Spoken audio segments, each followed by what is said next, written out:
Welcome back to Paranormal, the New Normal. I'm your host, as always, Jeremy, here trying to bring a little normalcy to the world. Does it ever freaking happen? No, we know better. We know better. We don't ask that question anymore. That's a void we don't want to walk into. But once again, I'm back to just show you the unnormalcy of the world. And as always, I brought a great guest to help me with that. And this week's the third guest this week so far is Michelle Fondin, Vedic master, author, and YouTuber, and a lot more than that too. But we're getting to all of it, as you guys always know we do. First things first, how you doing tonight, Michelle? I'm great. Thanks so much, Jeremy. Thanks for having me on your show. Oh, my pleasure. As soon as I saw your profile, I was like, "Yep, I need that one." That's one I need in the collection. There's There's a lot of there's a lot, right? I mean, I got almost 200 in my collection at this point, so keep it going. I like to collect podcast guests, basically. It's my hobby. But let me start off with the first question I ask everybody on this show. It gets edited a little bit based on who the person is, of course, but what brought you into the spiritual side of life? What led you down this road and made you want to open that door? Yeah. I've always been interested in spirituality and I was raised very religiously, but when I was 5 years old, I had this very tumultuous upbringing. And when I was 5 years old, I was living in fear most of the time with my primary caregiver. And I thought it was God, but I really believe it was the angels talking to me, like reassuring me that I was going to be okay, that everything was going to be fine. And I always said, like, I have these conversations with God, I talk to God. And then fast forward many years, many decades, and I went to see a tarot reader for the very first time in 2012, end of 2012, after a very harsh breakup. And that was kind of my first exposure to the paranormal world, if you will, of like spirits and spirit mediums and angels. And it opened me up to something that I had kind of denied because of my harsh Catholic upbringing. Yeah, of course. I mean, I can't tell you how often I hear that in this show that, yep, my religious upbringing made me put aside my gifts for basically 25 years until I got free. There's more to life.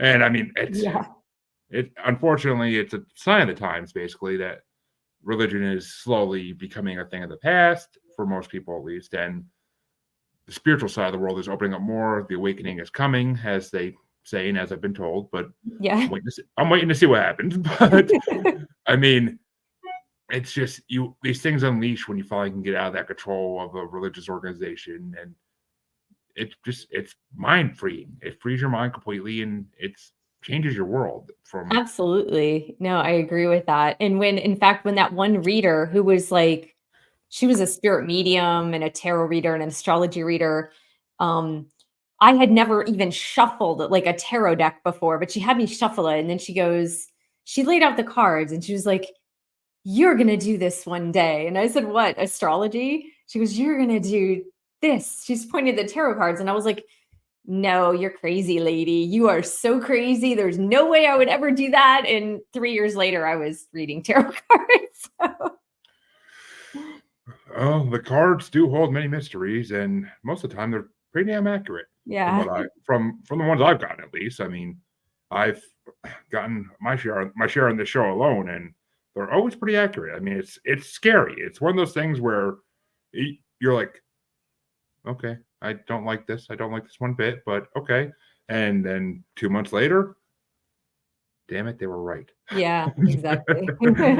I mean, that's just what it is. And one of my co-hosts, my other show, is a tarot reader. I mean, he doesn't even do it like professionally or anything, but he has the ability. He just doesn't like to go out there and show it off, kind of. But Yeah. so I mean, it's just one of those things. So, did you have any other experiences in your life besides talking to an angel or / God, which we'll get into that in a minute? But Yeah. So I had a lot of psychic insights that came to me at so many different periods before I actually recognized that I had these psychic gifts.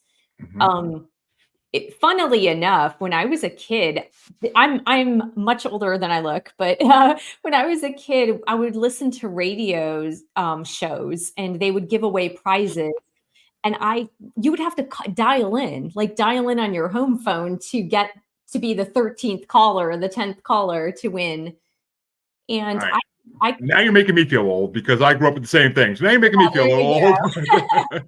But, with pretty good accuracy, I could predict which ones I would win, and when I was a kid, I'm talking like 12, 13, 14, 15 years old, I would win concert tickets all the time because I could predict, I'm gonna call in and I'm going to be the right number caller, and every single time it was right, and so I was getting all these free concert tickets, backstage passes, but I didn't understand, I just thought it was good luck.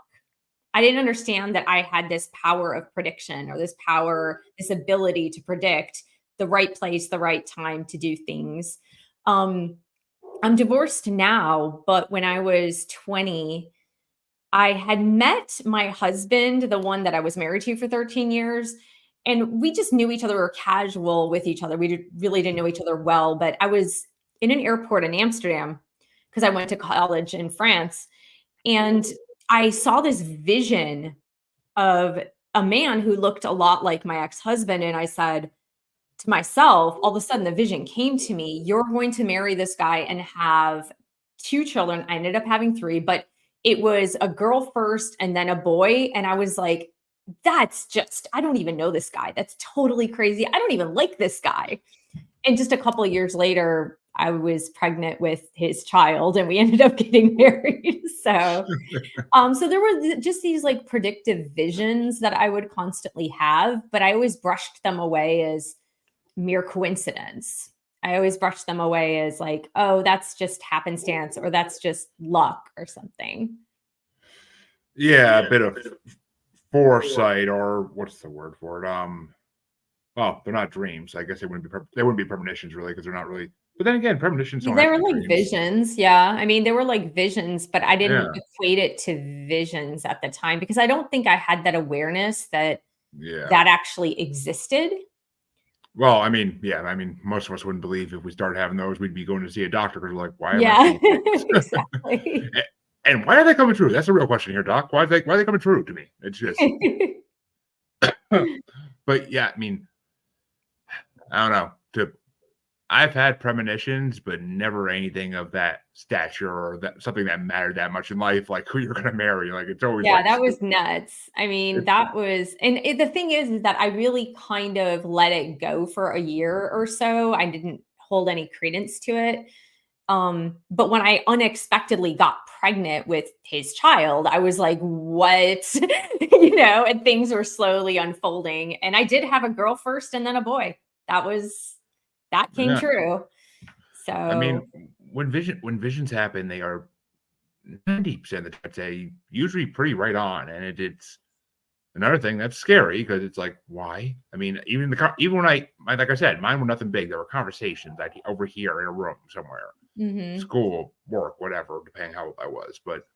And it would just be like, it'd still be scary because they came true, and I'd just be like, why did I dream about this? This holds no impact on my life in any sort of way to the Yeah. most minute detail. Nothing has to do with my life.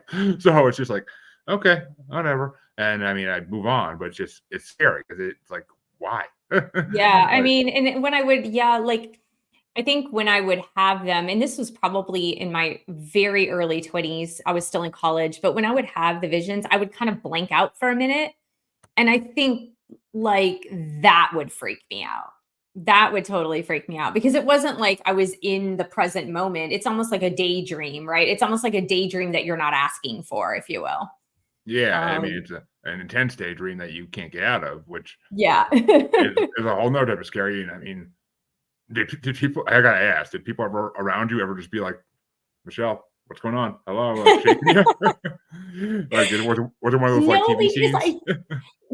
I feel like it happens much quicker than you're perceiving that it's happening, if that makes sense. Like Yeah, like it might be just in the matter of seconds, but since time seems to stand still for you as it's happening, it seems like it's a lot longer than a few seconds. Does that make I'm sense? Yeah, I mean, because anybody can dream a dream that feels like it's a couple days in the dream, and then you wake up and it's only like an hour later, and it's Exactly. like time in different dimensions. Time moves differently. What can I say? Same as space. In different parts of space, time moves differently. Like it's just kind of a fact of life in a way that we can't prove yet. But Mhm.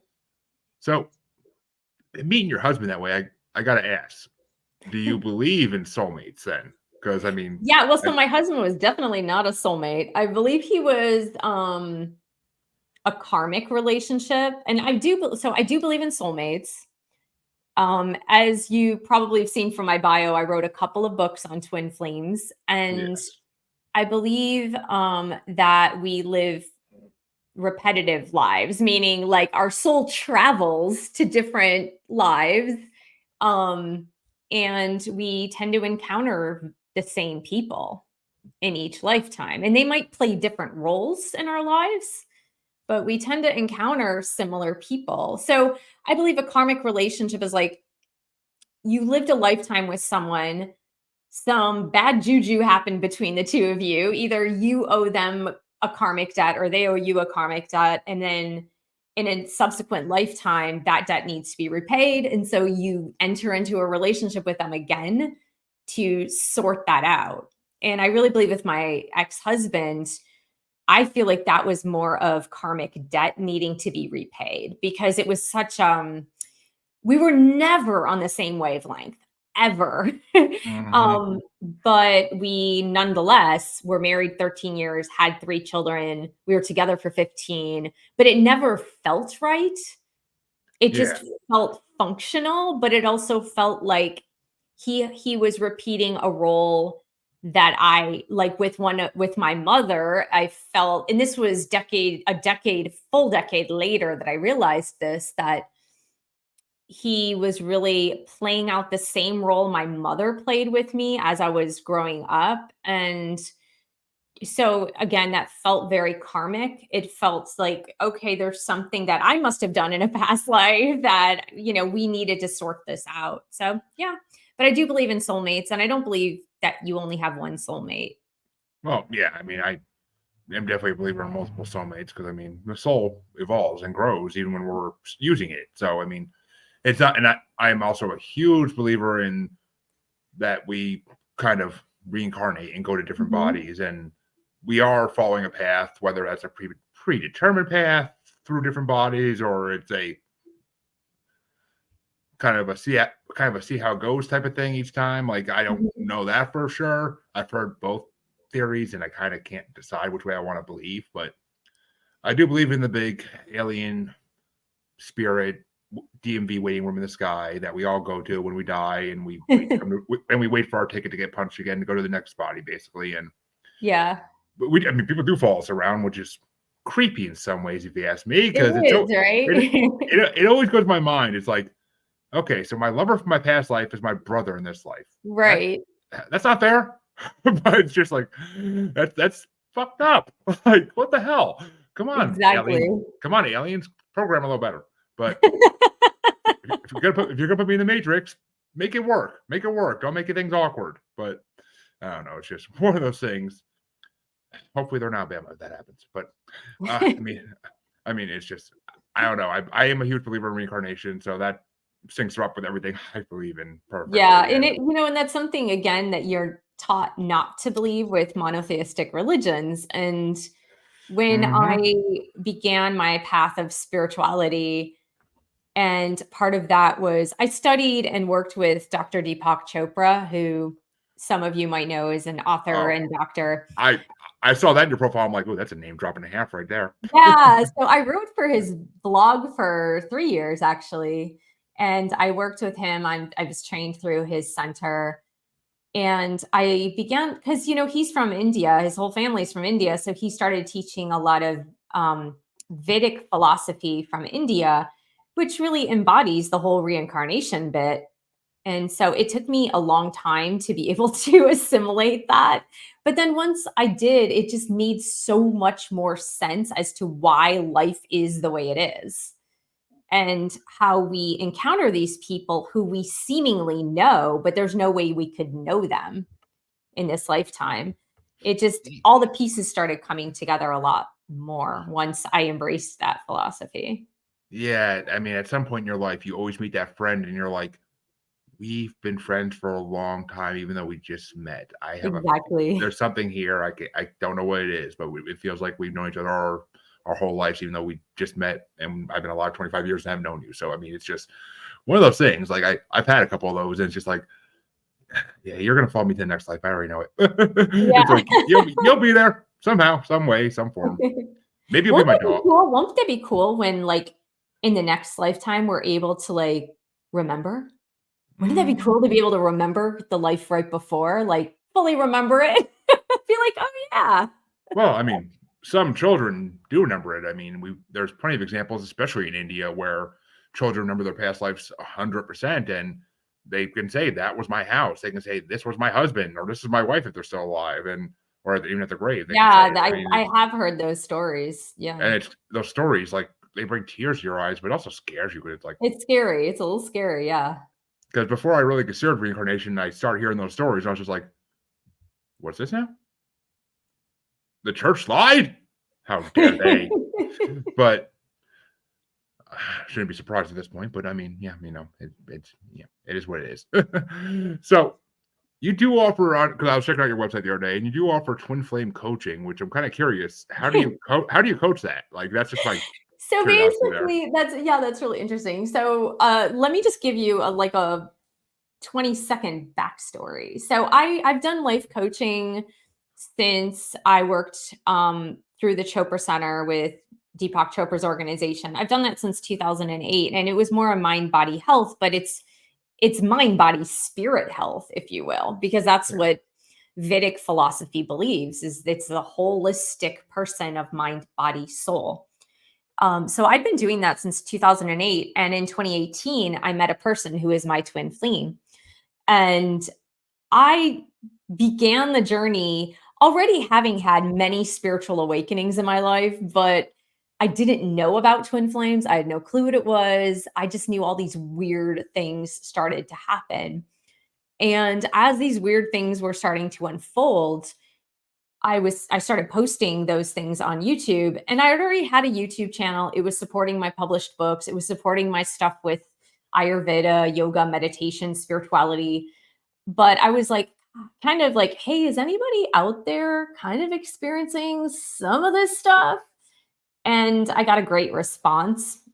And so as my story was unfolding with the twin flame journey, I just transitioned my life coaching over to twin flame coaching, including tarot and other aspects of that coaching that I still used, which is really on like emotional health, right? Yeah. And relationship health and things like that. But I do integrate tarot into it as well, which soon became, and this is something weird about the twin flame journey, is that even if you're spiritually awakened, or even if you're aware of spirits, angels, spirit guides, ancestors, even if you're aware of that, once you encounter a twin soul, like that, those gifts magnify by like 100%.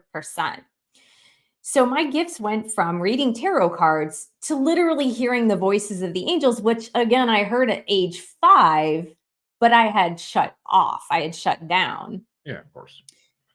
So a lot of I use tarot cards as a tool, but I can also channel the person's guardian angels directly as well to hear like what do they need to tell this person. Interesting. I've never heard tarot described that way before, so that's kind of a new thing to me, and that's interesting. It's got me thinking now. It's got me I like that. I like when interviews actually put something new in my head, and it's like, okay, something new to add to this whole puzzle of the world, and the pieces are not all quite there yet, but it's getting more filled every interview. I swear to God. And Well, if you think about it, the tarot is just a tool, right? It's a yeah, tool to it, connect with the other world, whatever veil there is in front of our physical realm and the spiritual realm. Things like tarot, or even some people use pendulums. or any other tool that you would use, Oh, there's a lot of divination tools out there. We right? Like the we I did we did an Ching, episode yeah, on things them. like that. I've never used the I Ching, but whatever divination tool you use is just a method to connect with the spirit world.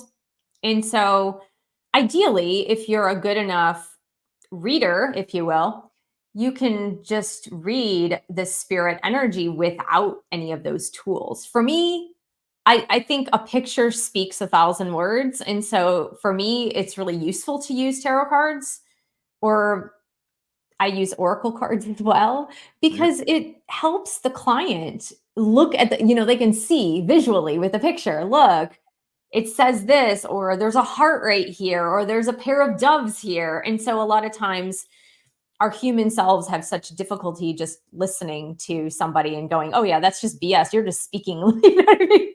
But if they can see it, then they're more likely to believe it. Yeah, I mean, tarot cards do have a profound effect. I mean, certain cards you get, you see the drawings on them, and there's like, that doesn't look good. Like, Yeah. I've gotten the death card once or twice, and I was like, am I gonna die?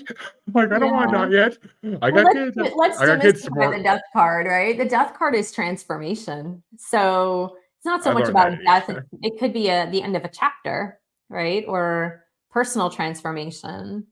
yeah, I learned that the hard way. When it was my first tarot reading, I was like, oh, okay, good to know. Yeah, I Good to know. know. It's super scary if you don't have any background in tarot and you start seeing like the Three of Swords, which has the heart with the three swords going through it. You're like, what?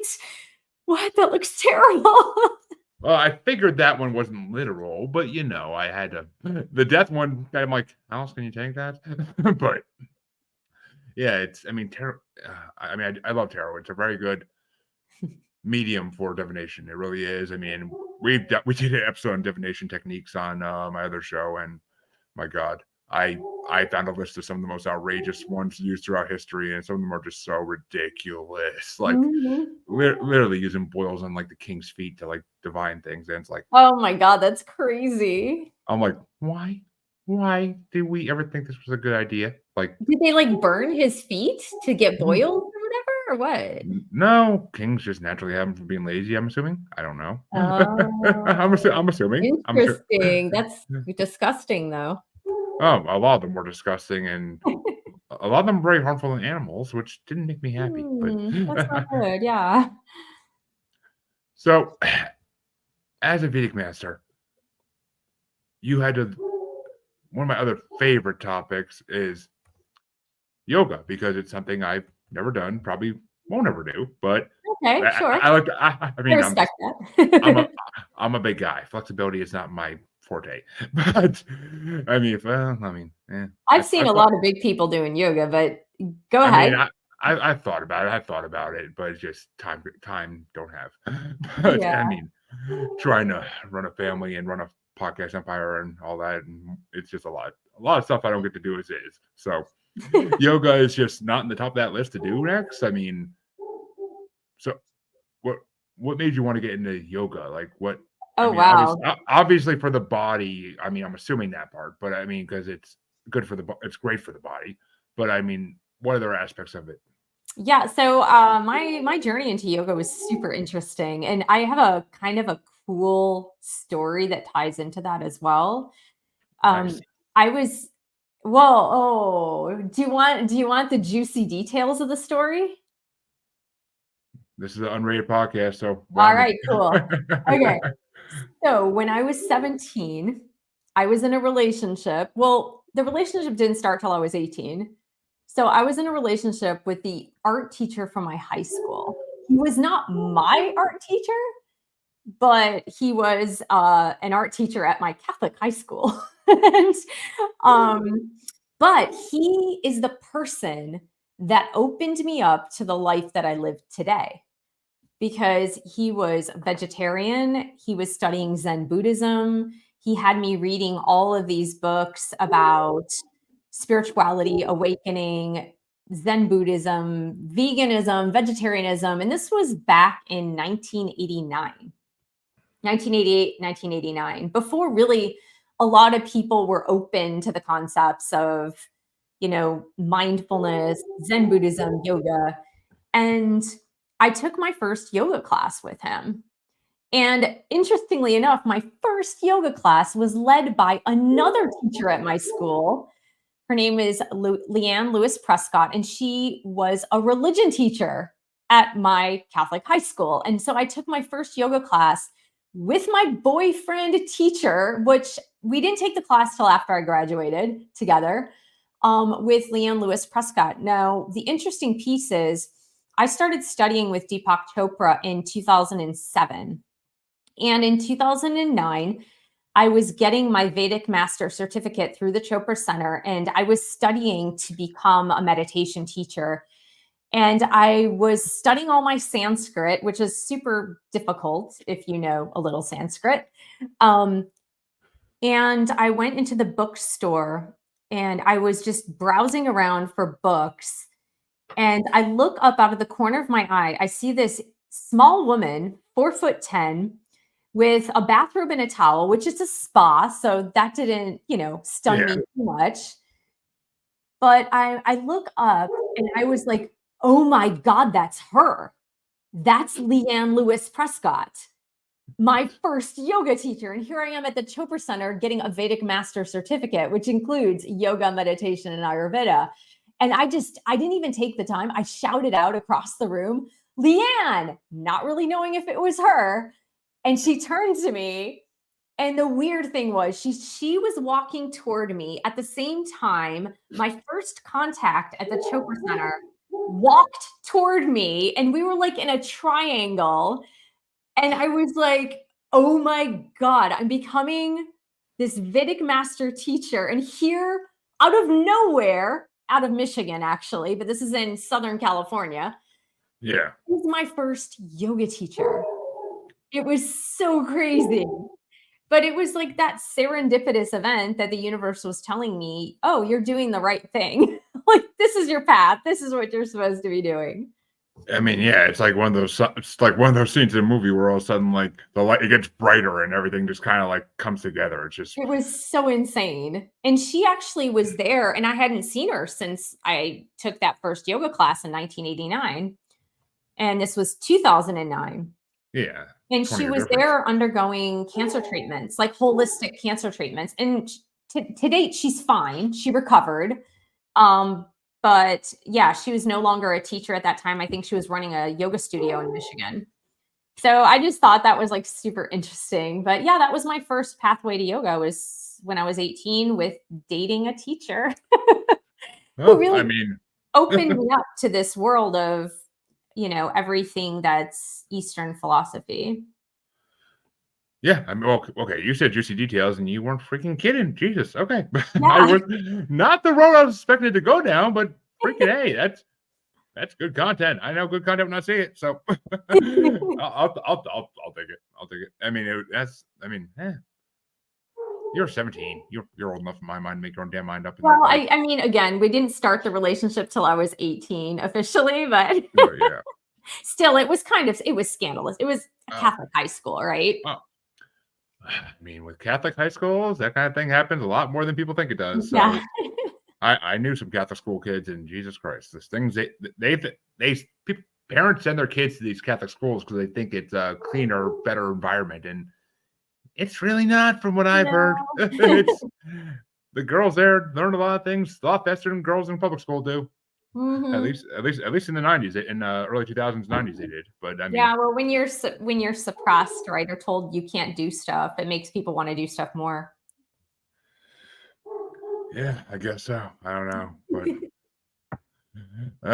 well, damn. But actually, you did mention something there I did want to bring up, and I'm probably gonna butcher this, but Ayurveda? Did I get that right? Ayurveda, yeah. Okay, yeah, because I haven't really heard that term before, and I was kind of curious, Oh, like, okay, to what yeah. it So is. Ayurveda is mind body medicine from India. It's a 5,000-year-old medical system, and it's mind, body, spirit, health. So it's based on the five elements: space, air, fire, water, and earth, and the balancing of those elements within your body and mind. And I studied that when I was with the Chopra Center, because when I was 28, I got diagnosed with thyroid cancer. And being into holistic health, but not completely immersed in it yet at that time, Yeah. I knew that traditional medicine wasn't going to do it for me, even though I was kind of coerced into doing all the traditional medical treatments. I did a deep dive into Ayurvedic medicine because somebody handed me Deepak Chopra's book, Perfect Health, which talks all about Ayurveda. And that's how I got connected with him, because I looked in the back of the book and it was like, you can come and study with us at our center. So that's how I got there. But yeah, Ayurveda is about lifestyle changes, exercise for your mind body type, herbal medicine, detoxification of the body, meditation, yoga. It encompasses it all. Okay, so it's kind of a catch-all for the body, which is Yeah, a exactly. but 5,000 years old. Geez, I mean, that's 5,000 years old, yeah, and, it really goes to the root causes of the problems, which is amazing to think about when you think about something that's so ancient. Like, our health system, the Western model, is so incredibly new. It's barely yeah. 250 years old, Mhm. and things like Chinese medicine and Indian medicine, ancient Indian medicine, Ayurvedic medicine, um, have been around for thousands of years, and they had systems that worked and made sense. Now, some of it was based in superstitions Y sometimes. Of course. Well, I mean, any health system that is that old is gonna be Yeah, based I on mean, there's a superstitions. lot of weird stuff with based in superstitions, but for the most part, a lot of the remedies really do work. So, yeah, so I And studied that with Deepak Chopra's center, got my certificate to do Ayurvedic lifestyle counseling with clients to help them navigate an Ayurvedic lifestyle and herbal medicine lifestyle changes to help it enhance their health. And well, my first book actually is about Ayurveda, called The Wheel of Healing with Ayurveda. oh, nice.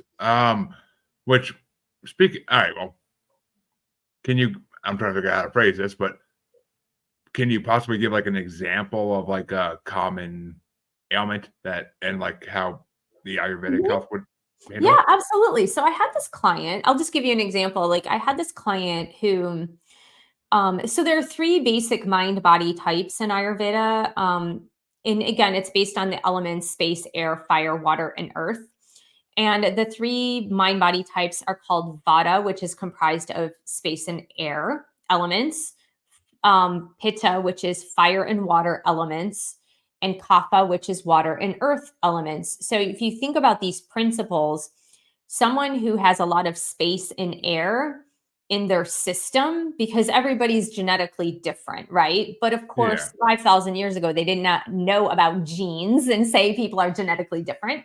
So yeah, they said people have a lot of space and air within their bodies. So they tend to be thinner, their skin is drier, their eyes are drier because air dries things, right? of They course. tend to be a little more spacey, people that are head in the clouds, they would have more space in their constitution.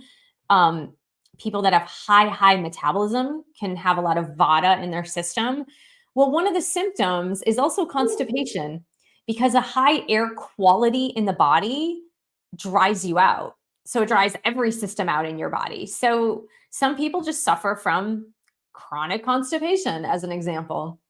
So I had this client who, medically speaking, she had gone to see doctor after doctor after doctor for her chronic constipation. And this was a high-powered businesswoman who couldn't have this in her life, because it would be a deal where she couldn't use the bathroom for like 10 days. Like, it became very serious. And so she came to me for a consultation, and I did an Ayurvedic mind body test on her. I looked at her lifestyle. I looked at the medications she was taking. I looked at what she was eating, how she was exercising. And we started slowly to change her diet so it had more water in it, water and earth qualities in it, because that Yep. wets the body again, if you will. Um, but the one thing that we found was she was on antihistamines, and antihistamines dry you out. And Yeah, of course. so we weaned her off the antihistamines while giving her an Ayurvedic formula called Triphala, which is an herbal supplement. And within less than a week, she was cured. So it was pretty amazing, and it's amazing to see those.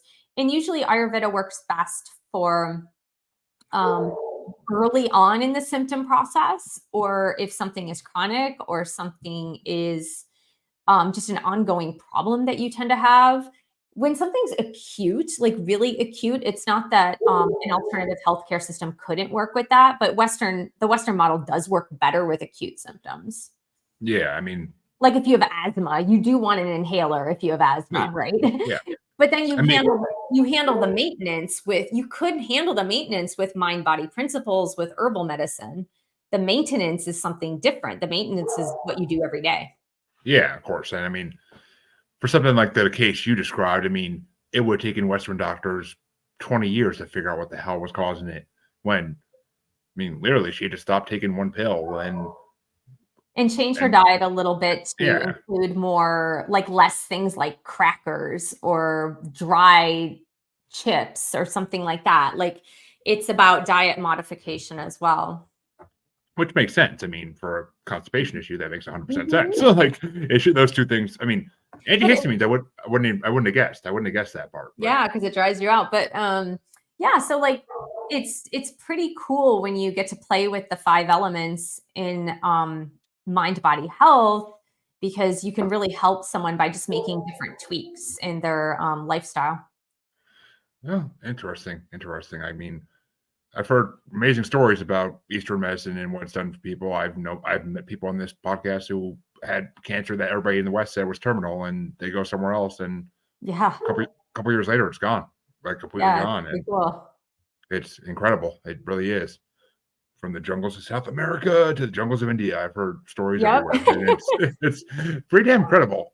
Yeah. Well, I mean, But I even heard just like through spiritual practices, people getting so there's this, have you ever heard of the hugging saint? Her name is Amma. She doesn't travel so much anymore, I think, since COVID, but she used to go, she was a young girl in India in a village when she was 14. I think she's probably in her late 60s now, but she realized her gift was hugging people to cure them, to heal them, first of ailments of the heart, but then it she soon came to realize, and other people came to realize, that her hugs healed people of physical ailments. hmm, So she began going around to different villages and then to different countries, hugging people. And she came to DC. I was living in the DC area. She came to DC every single year, but I went one year. This is probably, gosh, about 10 years ago for the first time. And I just thought, okay, I'm gonna go see this hugging saint. But I was in line because there are lines and lines of people that come to hug her. And one of these women volunteers, she said she had stage 4 cancer and she went to see Amma, and her cancer went into remission like weeks after. So hmm, it's like that high vibrational energy of love that this woman she holds it. She embodies that high vibration of love, and that high vibration can heal people, which, you hear stories of that in India too, of you go to these gurus and they can heal. So yeah, yeah, it's pretty powerful stuff. it's mind blowing. I mean, it really is, and I'd never heard of the hugging saint before, but that's Yeah, look something her up. that's It's AMMA. I'm sure if you look up AMMA and then hugging saint, a bunch it'll of stuff pop up. will come up on Yeah, I'm there. sure. But I mean, that's interesting. A woman that could heal by hugging. That's this world never ceases to amaze, and yet I haven't heard of her because she gets no media coverage when she really should be No. getting media coverage because stuff like that is what we need to know about. Well, the But thing is, here's the thing, and actually, one of my favorite motivational speakers who has passed away since, gosh, maybe 2015, Wayne Dyer, Dr. Wayne W. Dyer. He once visited a guru in India, and the reporters were asking this Indian guru why he doesn't perform these miracles, if you will, in public, and he said, "Where there is doubt, miracles cease." Where there is doubt, miracles cease. So where if you have a bunch of people in a room saying this can't happen, this can't happen, this can't happen, this can't happen, is it Yeah. the miracle? Is it because of the belief, or is it because of the observer?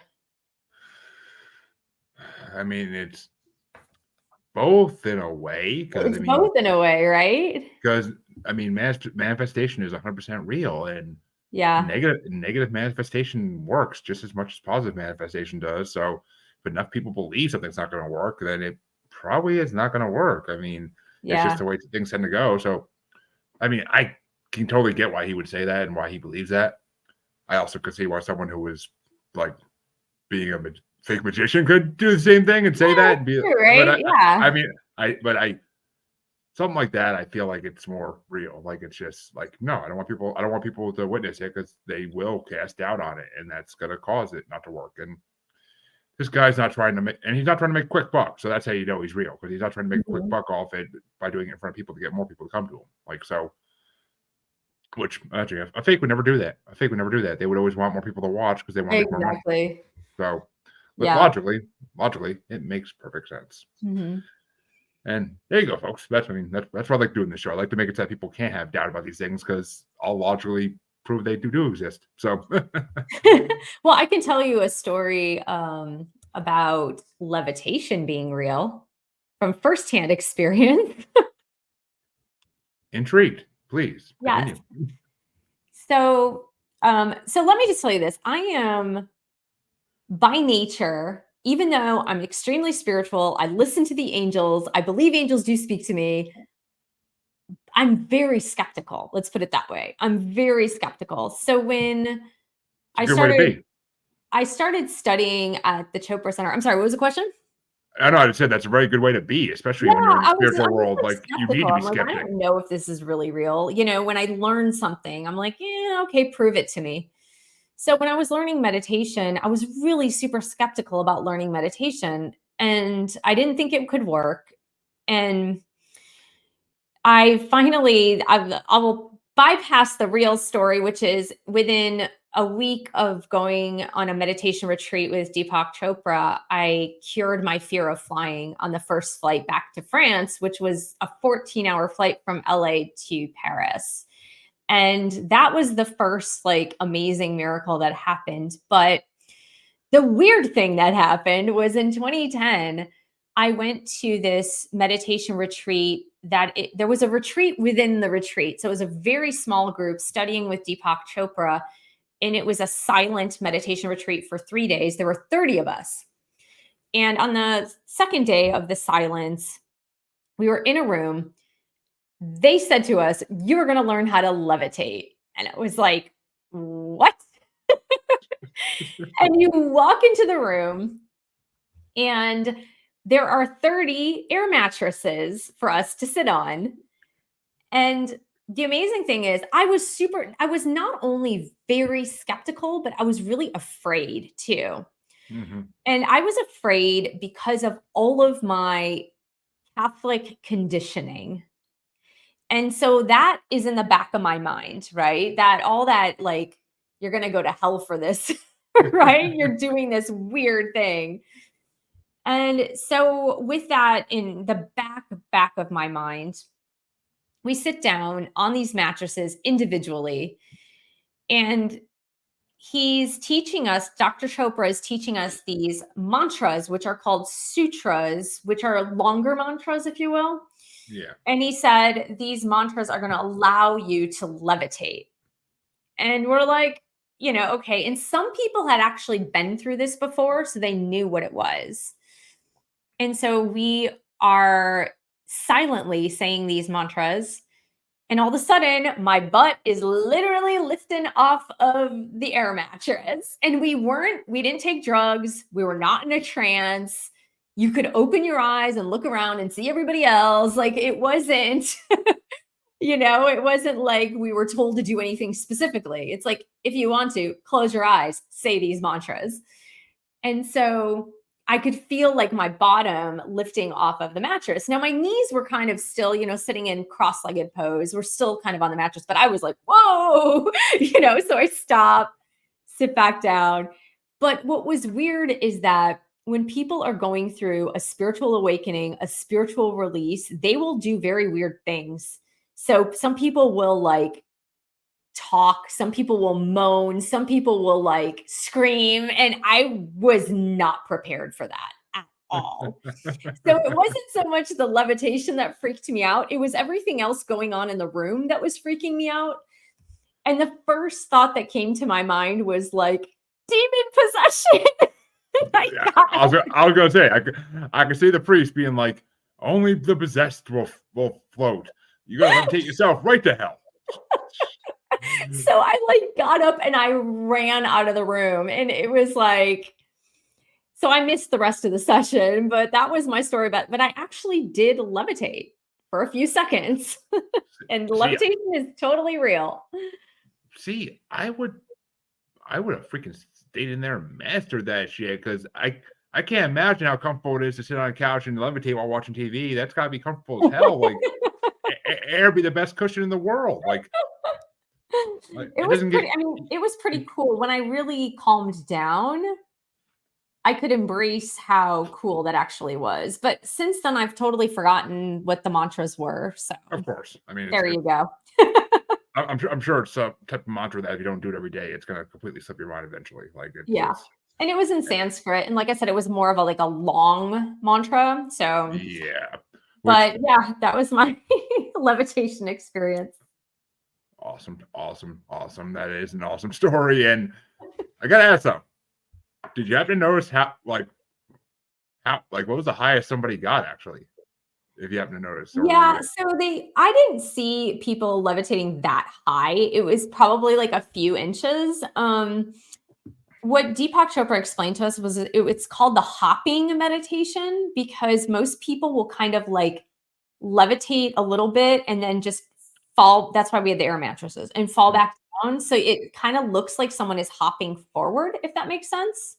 Yeah, I mean, you're kind of like one of those plastic balls in one of those like air tubes that just like keeps it floating up in the air, like the Yeah, so it yeah. was kind of, yeah, it's kind of cool, but so I don't know, had I stayed, maybe I would have noticed something different, but you're in it. So like if you're in the mantra, your eyes are closed because you kind of focus on the mantra. So you're not really looking around so much. Yeah, exactly. I mean, it makes sense. I mean, it makes sense, and it's just the fact you can levitate at all. It's freaking awesome. I mean, that's Yeah, basically I know. I was like, what? This is that, real. that's one step towards superpowers. I'm just saying. But in a way, but levitation's a step to flying somehow. Yeah. Which I mean, there have been flying humanoids seen around the United States over the last decade, so I don't know what to believe with that one. Yeah, I I don't mean, I don't know. I have not heard that, but then again, I don't run a paranormal podcast. So I heard about that way before this, but I mean, it's just, Mm. and it's a California thing, really. Over airports, they see like what look like humanoids in metallic suits, like with jet. Some of them were seen with jetpacks, some are not seen with jetpacks, but they're like They're just flying. Mandalorians. I'm just Yeah. teasing. I like the Mandalorian, so I'm like, they're Oh, Mandalorians. I wish. I wish. Trust me. This it, this would be the way if that existed. This would be the way. Trust me. Yes. But God. Yeah. Okay. My Star Wars love just took over for a second there. But for the last 10 minutes of the show or so, 10 minutes of the show or so, freaking. I want to give you a chance to talk about your books, just to kind of tell us what they're about. Yeah. I have all 11, but Oh my God. Okay. yeah, no, I have 11 published books, but which one like intrigues you the most? Let's see. I have two Well, books. okay. I'm not gonna lie. The one that intrigues me the most is the I think my loved one is an alcoholic book. Oh, okay. Yeah, I will definitely talk about that. Is there someone in your life who was an alcoholic, is an alcoholic, recovering addict? Well, I mean, she doesn't listen to this podcast, so yeah, my mom. Oh, okay, sure. My mom has had a problem for a while. Which, 1 in 10 people have a problem with alcoholism, 1 in 10. So it's fairly common. Even though it's been thrust into the shadows, there's a large stigma surrounding alcoholism. Still, Yeah. you would Yeah. think there wouldn't be, but there is. And so, yeah, my book, Help, I Think My Loved One's an Alcoholic, a survival guide for lovers, family, and friends, was written because I was in a relationship with an alcoholic for 5.5 years. And I wasn't sure what it was as a disease because I hadn't grown up with someone who was an alcoholic. I grew up with a very dysfunctional person, my mother, who was mentally ill, but I didn't know what it was. And so I began to do some research and I realized there wasn't a lot of material for people who have people in their lives who are alcoholics. And apart from Al Anon material, there's not a lot else out there. Yeah. And so I began to do my research and I interviewed 10 alcoholics in long term recovery. I went to a ton of Al Anon and AA meetings to gather a lot of information. And I made my book to help anyone who has an alcoholic in their life, whether it's a mother, father, brother, sister, best friend, lover, husband, or wife in their lives, to understand the mind, the heart, the soul of the alcoholic from the alcoholic's perspective, but also to help you who is in a relationship, any type of relationship with an alcoholic, to better understand the dynamic and to help better understand your role in the process because it's a dynamic duo, right? It's a relationship. And so you have your part, they have their part. Um, but what it did by interviewing these 10 alcoholics in long-term recovery is it helped bring truth and then compassion to the disease of alcoholism because a lot of times we tend to villainize Yeah. the person who is the alcoholic and we don't separate the person from the disease because it's hard not to. Like it's hard to separate those two. Because I mean, it does. It feels. I mean, from my own personal experience, it feels like it's that person's choice. At a lot of times, it feels Yeah, like it's their choice to be this way, and why. Well, okay. Let me back up a step here because sure. this is something I debated with a lot of people about this, and since you actually did all this research, your opinion would really interest me. Sure. What is your definition of an alcoholic?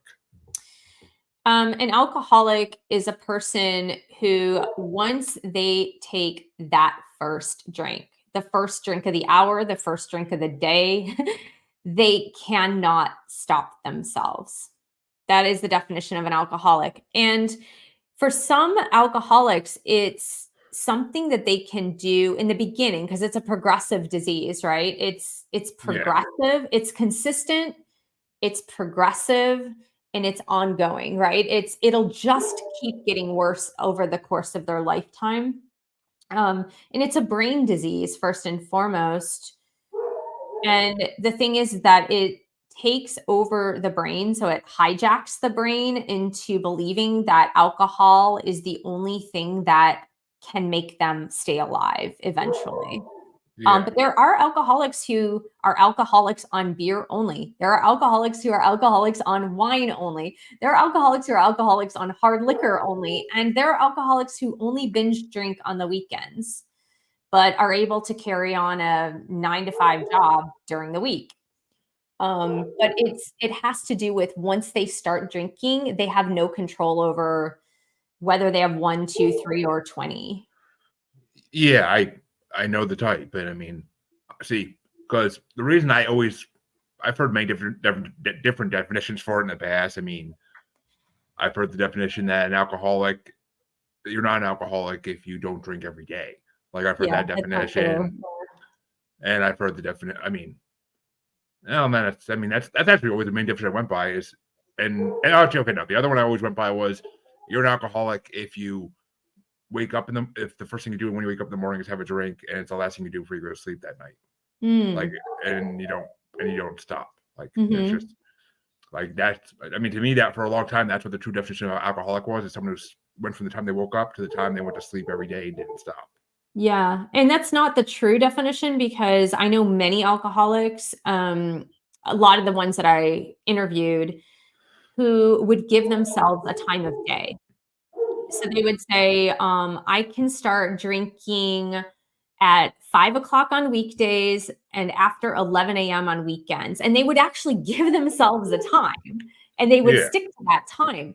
But the problem with every single one of them was once they had the first drink, they had no bodily control over how many they would have after that.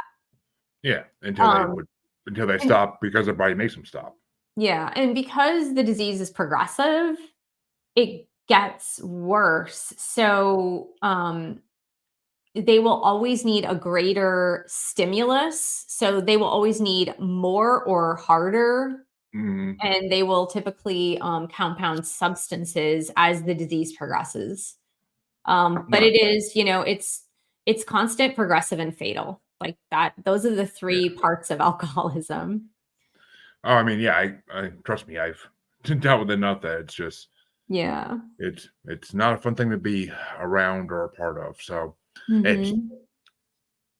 also part of the reason I'm probably not one because I've seen what it does to people and I don't want that. I don't want to see my Yeah, kid. I would never want to see my kids have to go through that with me. So I mean, absolutely. A lot of, yeah, and it's hard and it is genetic. It can be genetic. It can tend to run in families. Um Obviously it's behavioral as well, but there are such complexities to it that a lot of adult children of alcoholics say, like, I will never do that to my kids. I will never do that to my family. But then there are adult children of alcoholics who become alcoholics, right? So, I know those too. Yeah, mhm. Yeah. I know those too. So, but yeah, and I mean, yeah, that's what that book stood out to me because I'm just like, all right, I'm like, this book doesn't seem like it really fits with the rest. So Oh, I was yeah, kind of it's like one of these things is not like the others, like in Sesame Street.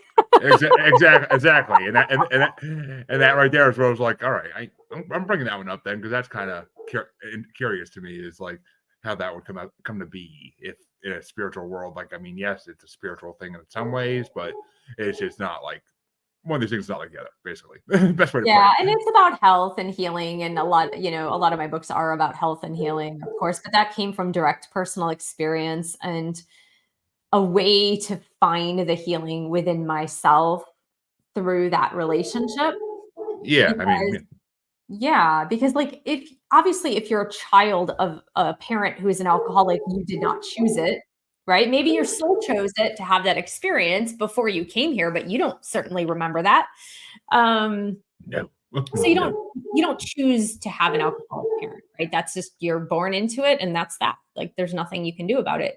But if you're in a relationship with an alcoholic, there there are things that you've chosen to be and that codependent type behaviors, and I talk a lot about recognizing those types of behaviors within yourself to be able to then come to a set of reasoning to be able to get out of that, which isn't easy because most addicts I know are extremely charming and they're very oh, magnetic. I mean, yeah, there are the other spectrum where there are plenty of them out there that are just nasty SOBs, and you don't want to run Yeah, into them at a bar. But right. I've met plenty of ones who are the nicest people you ever meet, and they're funny, they're witty, and they Yeah. you like to hang out with them when they're drinking, and they're always drinking, so you want to hang out with them all the time. And I had a best friend like that. Yeah. Yeah. So yeah, I mean, I had a best friend like that until he died in a fire. But I Oh, mean, so jeez. That's uh, tragic. he was sick because of the drinking. So Oh, I yeah. mean, cops didn't know if it was self-inflicted or just he passed out and didn't realize the oven was on still. But Yeah. so it's one of those things. But and they also tried to say he was using heroin. I'm like, no, Oh my no. gosh, yeah. I'm like, no, he would never touch that stuff in the world. And I'm like, Mm. no. But so all right, well, I'm actually extremely happy because you just proved something I've been saying for my whole life, and I'm not an alcoholic because I can stop. I don't need to keep going. I literally will say to myself, okay, that's good. I'm going to bed. Like Yeah. it's so okay, cool. My logic worked out. Now you My feel logic better. works. I do feel better. So it works. Good. But tell my audience where they can find all your books and everything you do. Sure. So, you can find all of my books on Amazon. My website is michellefondinauthor.com. You can reach out to me at michellefondinauthor@gmail.com. Well, there you go, folks. And of course, that website will be in the description as well, just so everybody can click right on it and go to it. And I want to thank Michelle for coming on today because it's been a really fascinating hour, and I freaking love this conversation. It was so joyful. Thank you so much, Jerry. It was great having this conversation. Worth me freezing my ass off in my garage as always. This show is, which I gotta get a better heater. I really do. But folks, you know where you can find me. If you don't by now, shame. But check the outro; it's all in there. And I will be back tomorrow for the second to last paranormal interview of this week. So yeah, it's a busy week for me. What can I say? I think I got a couple of those this month, maybe. So you're lucky. And we will see you then. But remember, the world's not normal. Never will be. Get used to it. And I'll thank Michelle one last time for coming on because it's been a pleasure. Thank you so much. Have a good night, everybody.